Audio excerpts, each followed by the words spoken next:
पडल्यानंतर आपल्या आईजवर रिफ्लेक्ट होते, बरोबर आहे?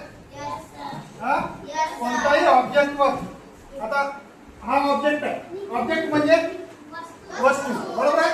हा लाईट, सोर्स ऑफ लाईट, हा बल्ब असो, आपल्या घरगुती बल्ब असो, कोणता असो, लाईट जर आता ऑब्जेक्टवर पडत असेल, ऑब्जेक्टवर पडल्यानंतर आपल्या डोळ्यावर येते, आईजवर, बरोबर?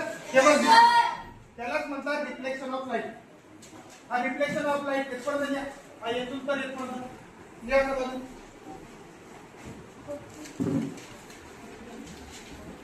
Reflection of light definition